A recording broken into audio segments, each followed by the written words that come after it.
Alors aujourd'hui, ce soir, on va parler d'échecs.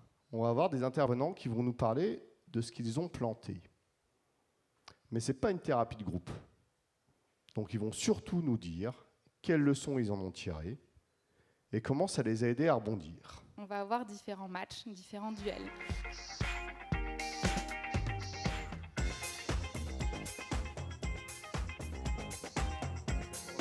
J'ai juste une question très simple à te poser. Pourquoi est-ce que tu es là ce soir ? Parce que je suis le fruit d'un échec, en fait. Un échec à la naissance, puisque mes parents attendaient une fille. Donc, premier échec, c'était un garçon.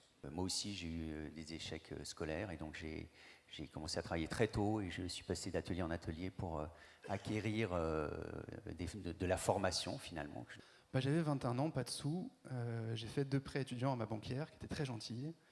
Donc j'ai mis 15 000 € dans cette boîte avec un brevet mondial qui coûtait 80 000, avec du stock, parce qu'il fallait bien produire des bijoux. Et petit à petit, tout ça est parti en cacahuète.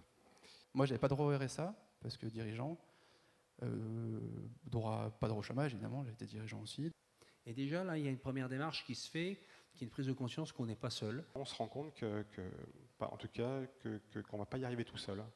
Et en même temps, de voir aussi d'autres... alors chez nous, déjà, il y a aussi autre chose importante, c'est qu'on ne parle pas d'entrepreneurs en faillite. Nos clients, entre guillemets, on les appelle des entrepreneurs en rebond. Le rebond, c'est d'abord passé avec le coach, comme parlait Guillaume. C'est-à-dire qu'il y a un moment où j'ai compris que j'allais mieux, quand de la peur panique, je suis passé à une peur normale dans ma vie de tous les jours. Je connais pas mal d'entrepreneurs qui galèrent, qui travaillent 70 heures par semaine à se payer le SMIC. Pour moi, c'est un plantage bien pire que d'aller au tribunal un jour et de repartir sur des bases saines. Oui, ça nous a rendus forts, quoi, et prêts à affronter, et prêts à avancer, d'autant mieux aujourd'hui, plus qu'avant, avec l'envie de faire plein de choses, d'avancer sur des projets de plus en plus créatifs.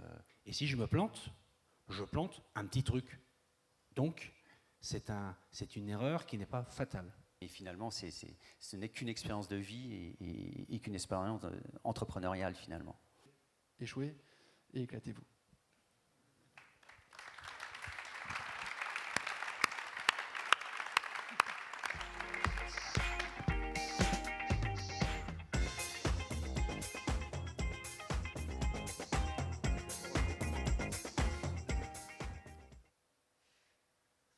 Et je crois que c'est une belle égalité. Je pense que vous êtes tous les meilleurs perdants.